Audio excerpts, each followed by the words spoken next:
My name is Giveton Gelin, and you're watching Time to Connect.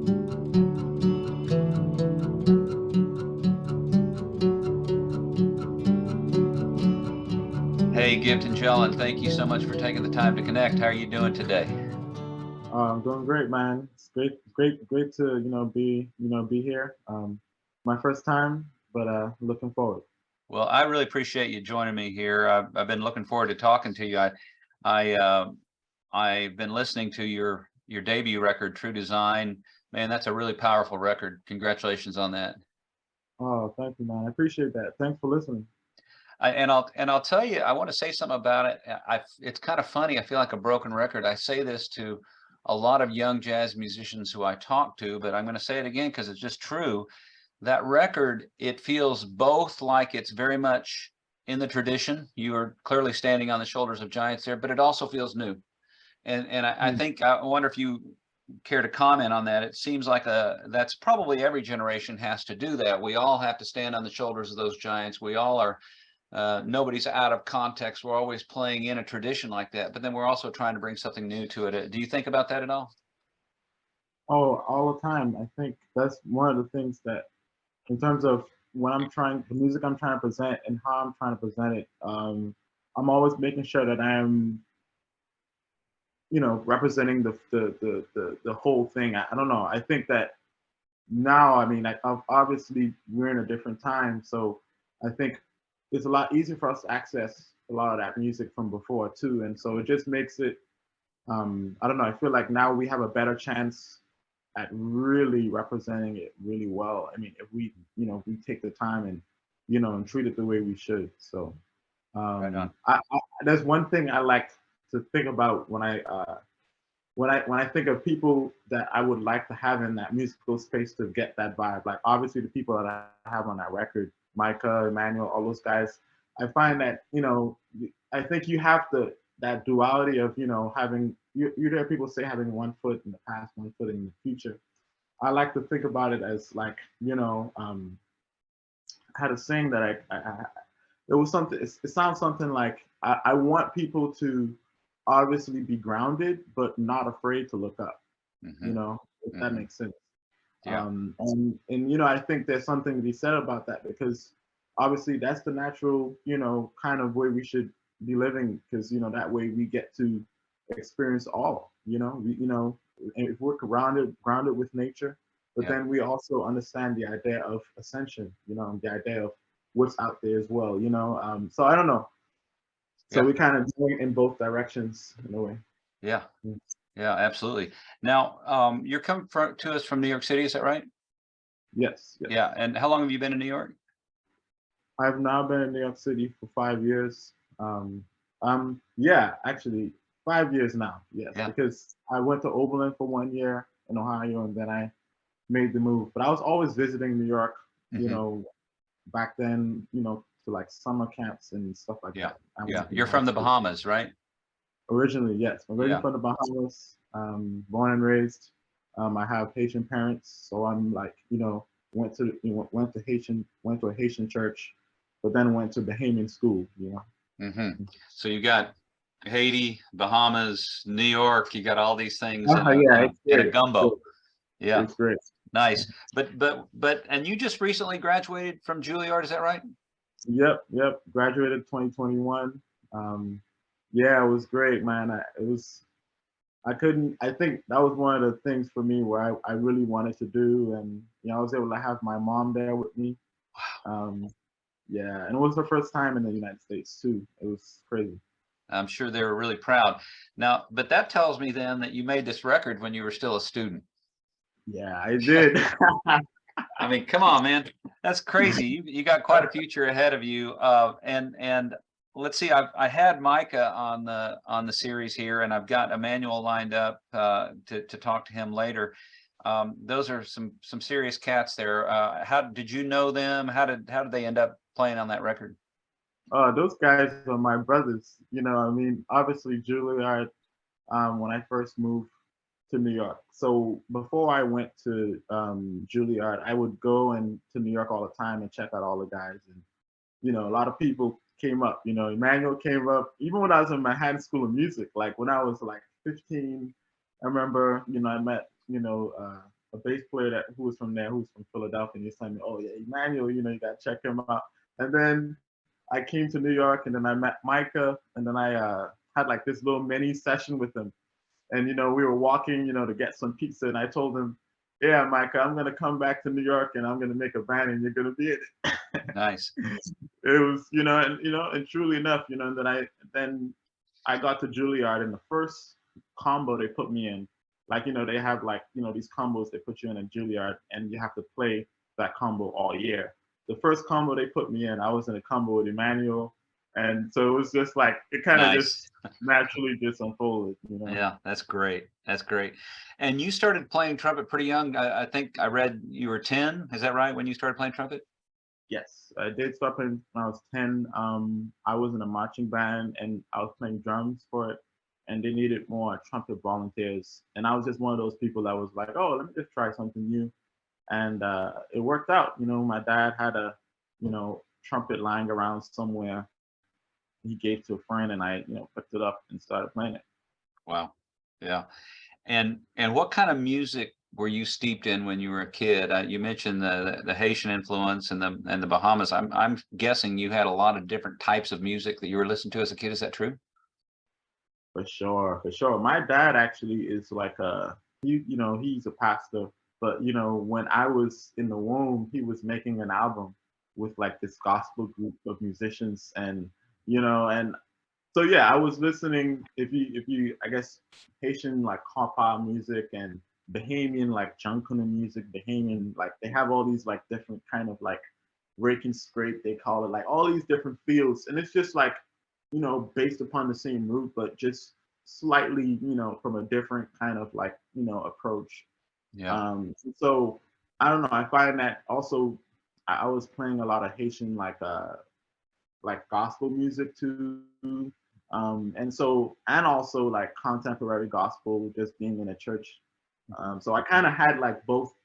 I guess my thing is that you don't necessarily choose what becomes like the music you hear during those like, you know, point in your life. But I think that creates what I call the musical DNA. Like that then lays like a reference or a palette for what you then are going to listen to later, or what you might then fall in love with, you know. And sometimes I find that, yeah, that was for me the time where even today, I start to really appreciate, like, you know, the times that I was in that environment and what I got from it. And it's really beautiful because you know, I remember I was playing piano like, you know, every Sunday, and I would just keep telling myself, like, oh, like, why do I have to just like keep doing this? Like, I guess it's funny. I don't know. Sometimes your brain, like back then, you think like I do this all the time, and so, you know, like I do this, like it kind of could feel like you're just doing it, you know, not for a specific reason, just to just be there and do it. But then later on, I'm like, this is now has become a way that I even think, like, you know, it's just like, wow. Yeah. Yeah. I was actually reading the new Downbeat earlier today, and there's an article on Kenny Barron, the great Kenny Barron, entering the Hall of Fame, and he one of the things he said that struck me, and I thought about this when you were talking. He says, music doesn't come from you, it comes through you. Music is not yours, you know. It's the creator. You're just a vessel. Do you feel that? Obviously, yeah. I mean, the thing is that I think the people that do hold that, you know, mindset towards it, then put themselves in a position to receive more, you know, because you know, it's interesting how it works. It's kind of reflective of like in all things. Like you heard the saying of, oh, the people that think they know the least, you know, and that's kind of the same thing when it comes to something like music. Is, you know, the more that you know that I don't know, and like I need to know more, like you're more, you know, you're more acceptable to receiving more, and you probably will get further along. But people that might think that they already know, then you probably get, it's kind of like it kind of just shuts off, like, you know, the mechanism in which you then are able to like start I guess, go through that process of learning and learning, and I guess in what we like to call it, looking for something and either failing and that then leading you to places where you want to, get. Yeah. Because failing is like learning something. So yeah, it's like I don't know. I find that I think that I don't know. I don't know. Even the way you get up on stage, like the way like the things you said before, like the mindset you had before, that can then impede on how much you can then receive in that moment, because you're talking about something that, is like fully flown and is always infinite in terms of like knowledge and, I don't know. Yeah. So that's great. Yeah. Two things came to mind there. One of my biggest heroes is Bill Frisell. And, Bill has played with everybody, and incredibly respected. And yet, even at his age, he talks about, I don't know. Every time I play, it's like it's like almost like I'm starting over, or I don't come to it as someone who feels like, oh, I got this. I'm always kind of exploring and not quite sure, and that's where he wants to be. It also reminded me of, there's an old Zen story that you might like, Giveton. You may have heard this. A young monk is asked to come see his master. The master wants to see him. And he comes and sits down, and there's tea, and the master starts to pour tea into the young monk's cup. And when it's full, he keeps pouring, and he keeps pouring, and the tea is just flowing all over the table. And the young monk says, Master, the teacup is full. And he says, like your mind. When your mind is full, it can't receive anything new. Empty your mind. Come to this with what's sometimes called a don't know mind. And that's the beautiful thing I think about jazz, is it's based on improvisation. It's based on a conversation, and I think that's one of the beautiful things about it. How old were you, Giveton, when you knew this is going to be my life? I am going to be a professional musician. I think by the time I got to grade 8, like the ending of grade 8, I think I made that decision, because I got introduced to it the year before, grade 7, and I was saying to myself, oh, music could be something I could do on the side, like I obviously really love this thing. And by the time I got to grade 8, and I was hearing more music by then, and I was just like, okay, this is something I definitely do. And is that, I've heard you talk about the moment when you heard Wynton and Roy Hargrove and Nicholas Payton playing the 3 trumpeters. Was that about that time, or did that come later? Yeah, that was grade 7, and that's when the music teacher, he played that record, and that's when I was like, okay, there's some stuff going on here. Yeah. And so I don't know. It's great when that happens, because sometimes you think you're going somewhere, and then life then tells you, oh, actually we're going here. And you're one of the cool things is you heard that song and it resonated with you. It connected in a strong way, but the connection didn't end there. You've been involved with all 3 of those guys in different ways, haven't you? Yeah, I don't know.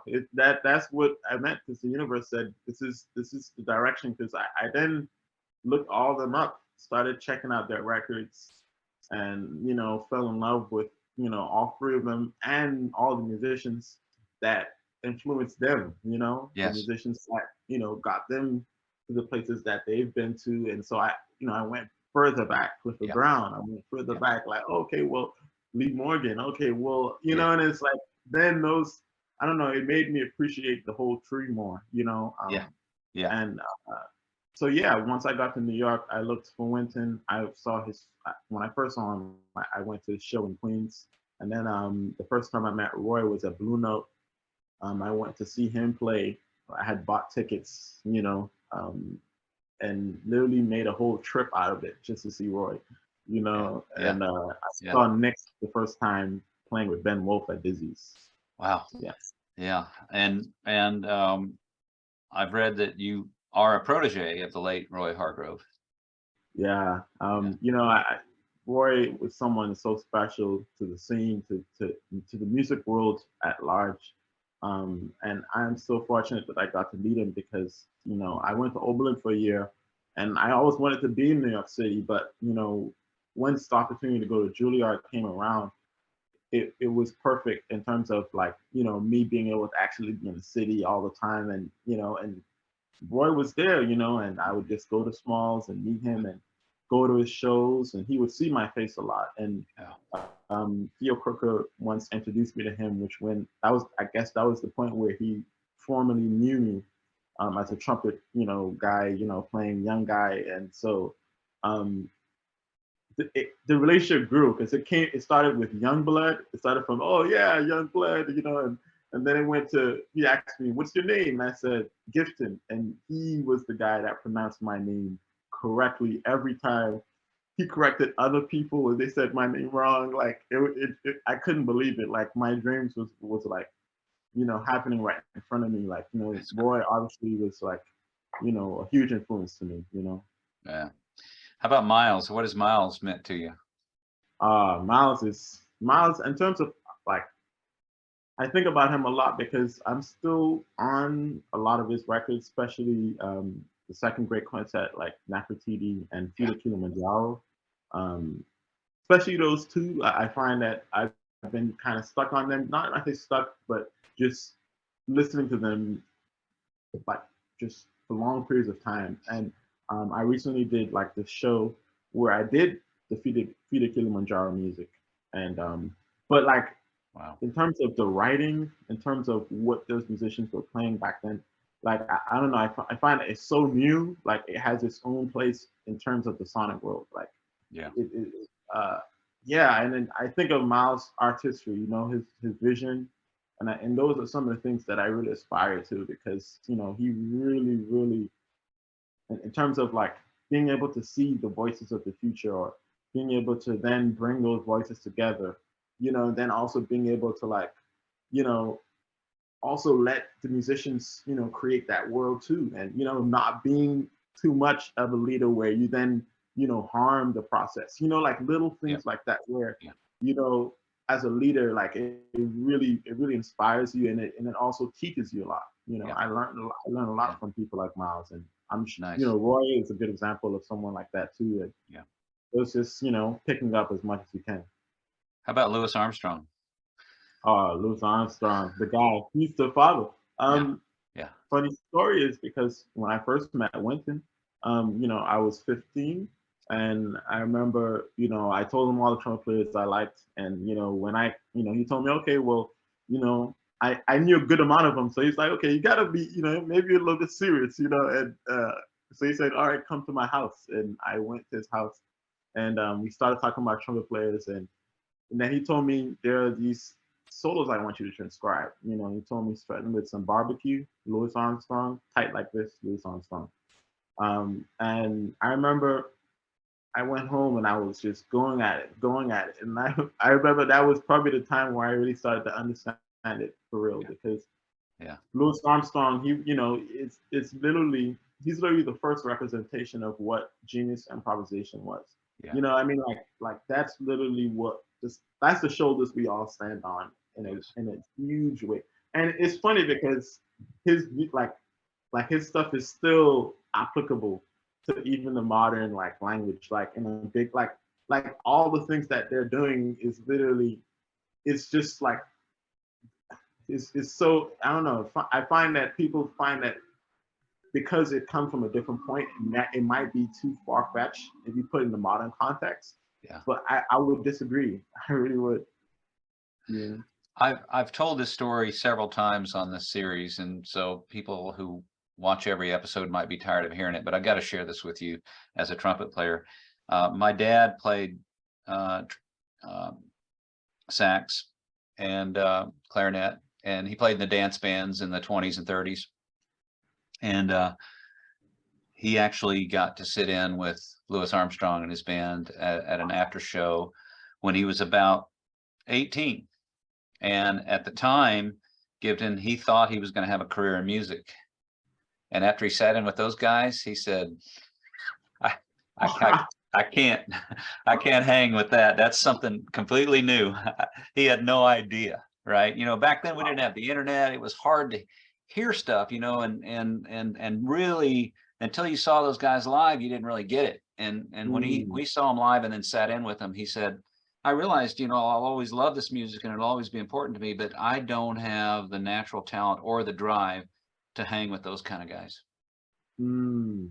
Yeah. Wow, that's deep, man. I mean, Yeah. I actually just had the chance to play with Louis Armstrong. I could just imagine. Yeah. Like that's probably the best honor ever. You Yeah. know. Yeah. So it's in a way it's sad because he stopped playing after that. He really stopped playing. But Yeah. in a way, it's kind of cool because it's sort of like, you know, I've been to the top of the mountain. I don't need I don't Yeah, need like I think I've gotten all I needed. Yeah, yeah, yeah, yeah. Well, let's see. You've played with a list of amazing people. You know, we mentioned several of them already. We can throw in John Baptiste there, and Sullivan Fortner, Curtis Lundy. Who is someone that you've not played with that you would like to play with? yeah. Right now, Herbie Hancock for Yeah. me. I'd love to play with Herbie Hancock.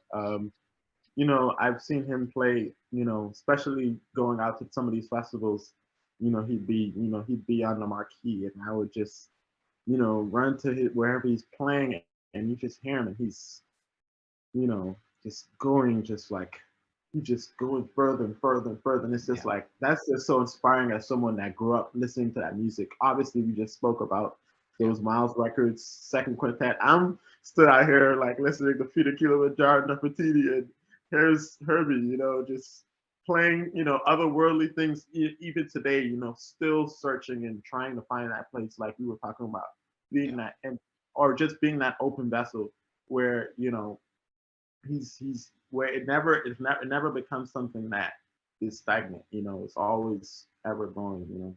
Yeah. Yeah. Yeah. Yeah. He's one of the greats. Well, let's talk for a minute about your record, True Design. Maybe talk about your vision there and how you made that record, and I'm hoping you have something else coming up soon, another recording. Okay. Yeah. So yeah, True Design released in 2020. We recorded it in the Bahamas at Oh, this great studio called the Sanctuary Studios. And yeah, and it happened because you know during obviously Juilliard days, I had a residency at the Smoke Jazz Club, and I was writing a lot of music, and you know I had you know these great musicians that were around every Sunday. We played it every Sunday, and we would just play this material, just like every week, just trying to get better at it. Just every you know, and it felt great. And some nights, you know, we were really surprised with what came out. And so at a certain point, I made the decision to you know record it, and I was able to get these guys to do it, and I'm so happy that I did.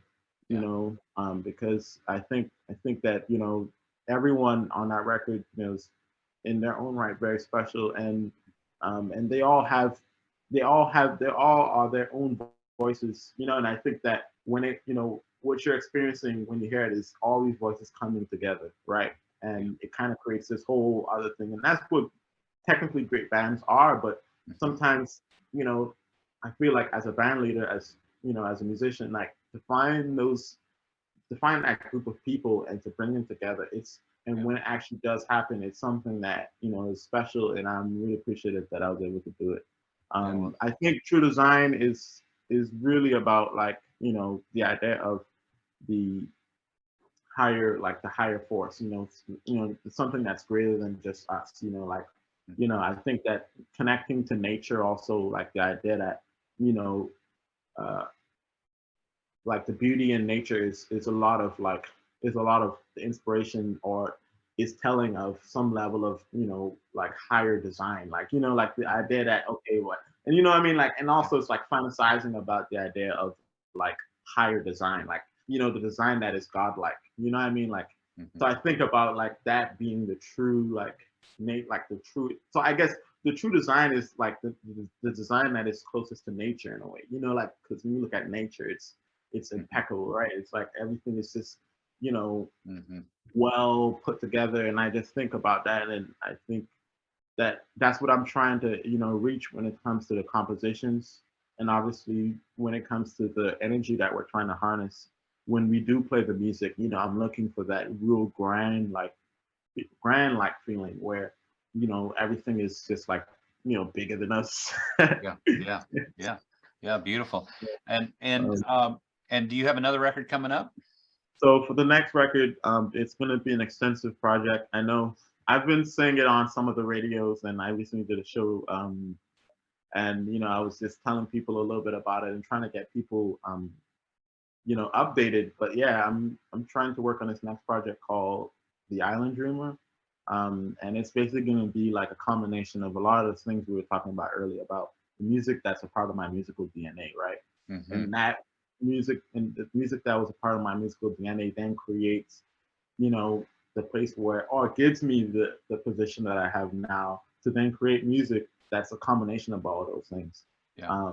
And I don't know, I think it's extensive because it's kind of like me trying to kind of set in stone my identity within this whole thing. So I find that for me, it's it's something that I'm really gonna be putting a lot forward in terms of obviously composition and just like artistry. I'm just trying to really be as far-fetching as I can be, because I feel like this is something for me that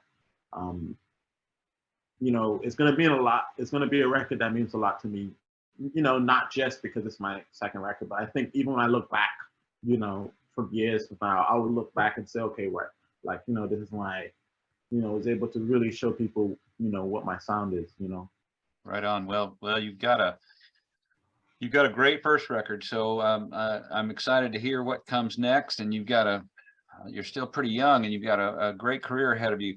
Let me, I want to respect your time and not take too much more of your time, but I want to ask maybe a series of kind of rapid fire questions if you're up for that. Let's do it. Let's do it. So one thing, again, I was on this article about Kenny Barron, and another thing struck me, and I wanted to just read this to you and see what you said. The art of jazz is such a demanding pursuit. Players sometimes forget to take the time to enjoy the art of living.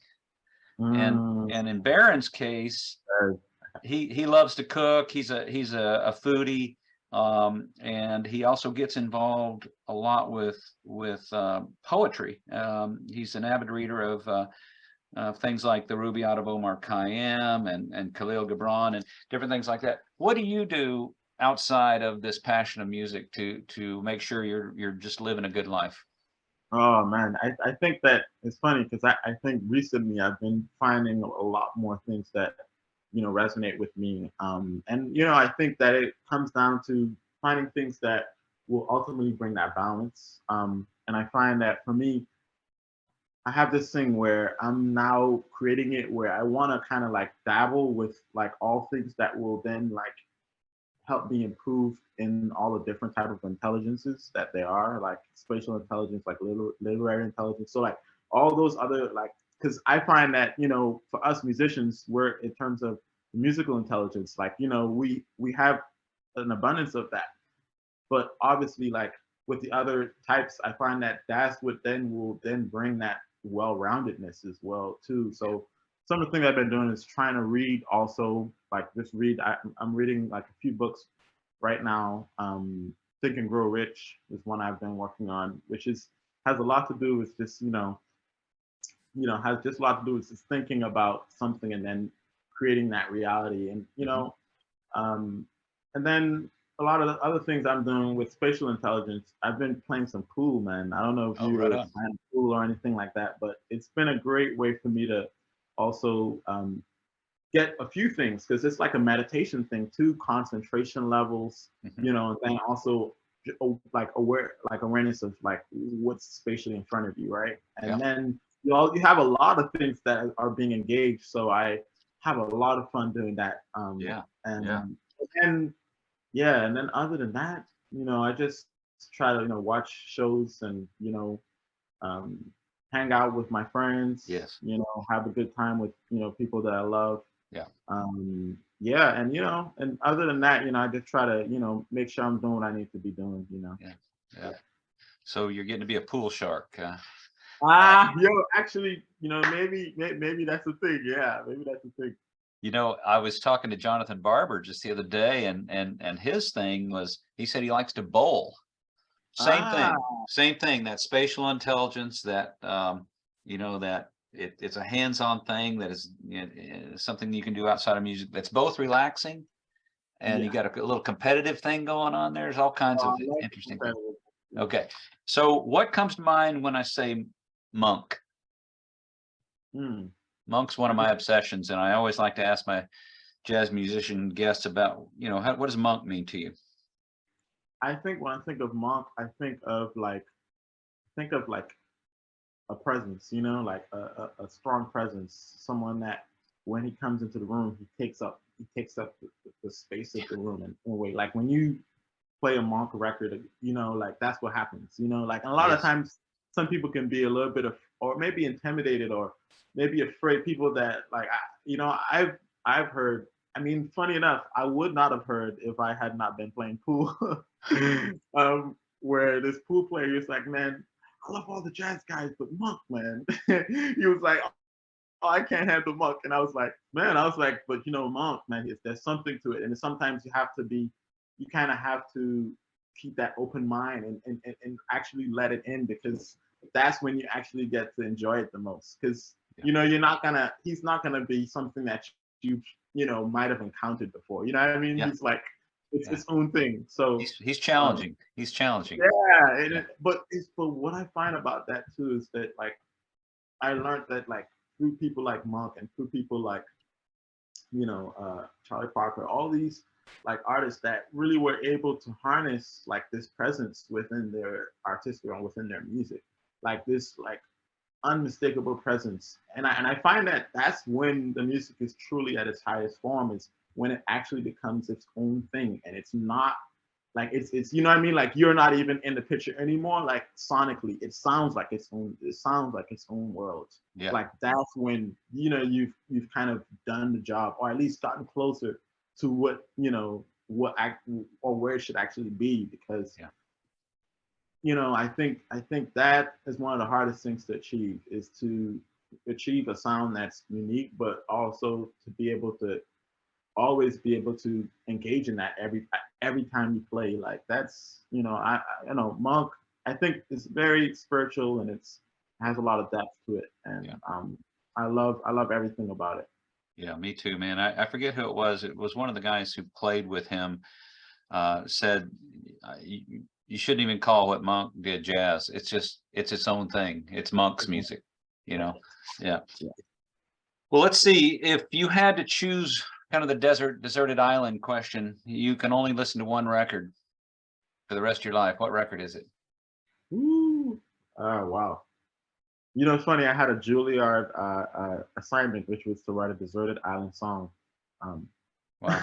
but you know, it makes me think of that. But if I had to pick a record, I would pick right now, this second, perhaps Nefertiti.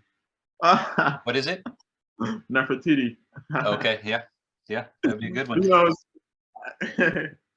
I've literally been listening to it for a long time and Yeah. haven't gotten, you Yeah. know, Yeah. yeah. Favorite venue to play? Uh, favorite venue, maybe Mesro. Yeah. Mesro is really nice. Great club. What pisses you off? Um, let's see. Perhaps like, I don't know. I don't know what really pisses me off. Wow, let me think of this. I can think of this. In general, or just like in a Yeah. musical Just setting, or like, whatever comes to mind. mm, yeah, what would piss me off is it's just like if I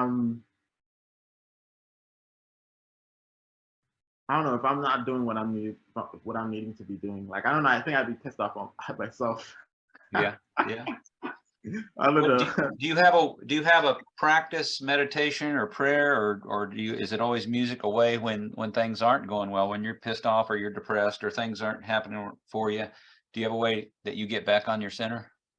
I think obviously, yeah, I do pray. I think that, but it's not like long periods of praying. It's just like, you know, just like moments to myself Mhm. where I can actually, you know, have that like time just to like face myself. Mhm. Um, and then also I just, you know, do the things I was telling you before, like playing pool. Yeah. Just, you know, just kind of get my mind, you know, out Yeah. of, you know, just like out of the frame of, you know, or yeah, I mean, I think if not that, writing music is a great Yeah. tool for me too. When I write, I get a lot of I get a lot out of that. You know, I Yeah. get to really focus, but also, you know, it's really rewarding when you get to create something, you know. I Yeah. don't know. Right on. Well, man, I've got 2 more questions for you. We're going to go to the deep end of the pool now. What do you Uh, think? What do you think happens when we die? um, well, yeah, man. When I think about it, I just try to be logical, as logical as I can be. Obviously, I think that we all don't have a definite answer, but I do think that it should be similar to when we go to sleep. And not as in you won't, nothing else happens after that. I think that like spiritually, like you probably get drawn to some light, um, and um, and maybe that then, you know, take you into a different, you know, place, you know. And I don't know. I think that obviously I can't get into detail of like what I think that would be because I don't know exactly what it Sure. would be. So I Sure. We think don't know. that it's We don't know. something to do with, The like traveling. It has something to do with traveling, and Yeah. I think that, um, and I think that, yeah. And then But you do I believe think, in an after. But you do believe in an afterlife of some sort. yeah, I just Yeah. don't think it would be dormant. I just don't think like it would just like, you know, you just go to sleep and then you just be completely black and nothing happens. I don't know. I just think that there's something deeper in us Yeah. that's just not physical, you know. Yeah. Yeah. All right, man. Last question. When you are dead and gone, and that's a long time from now because you're a young man, but what do you hope that people say about you? Mm. Uh, I hope that, you know, people can know that, you know, that, you know, that I loved, you know, playing music, obviously, and I, you know, and I loved, you know, the music that enriches the soul. Yeah. Um, and then I also want people to know that, you know, it's you know, it's also, you know, it's a great thing to laugh and have a great time, and Yeah. you know, and to enjoy life as well, you know. Yeah, I just, you know, I think that sometimes, you know, questions like that, it's hard to really, you know at this point of like what exactly, because I'm still in the Sure. process of moving Sure. into myself. But I think that like if anything, like I would want to leave something that's inspiring to people and something that people can then, Yeah. you know, then help them figure out something else in life. Yeah. You know, so Amen. we're all, Yeah. yeah. Yeah. The question is probably designed more to not in so much a literal way, more to force us to think about how do we want to live our lives. You know what I think if we ask ourselves, it happens naturally when you get older. You know, I turned 66 this year, and you know I've had a lot of loss. I've had a lot of people around me pass, and you inevitably start thinking about it. And I think it's a good question to ask yourself every day, some form of that, because that's going to direct how you live your life, right? And hey, on that note, man, thank you so much for taking this time to connect. You are blessing the world with your beautiful music. I look forward to the next record, and I hope one of my trips to New York, I get to see you live. I'll be Oh paying man, attention. And definitely send me a message, and you know, we'll get you up in the beautiful. guest list, you know. Right on, man. Hey, Yes, Giveton, sir. thank you so much. Thank you, brother. Appreciate Take you. care. You too. Bye bye.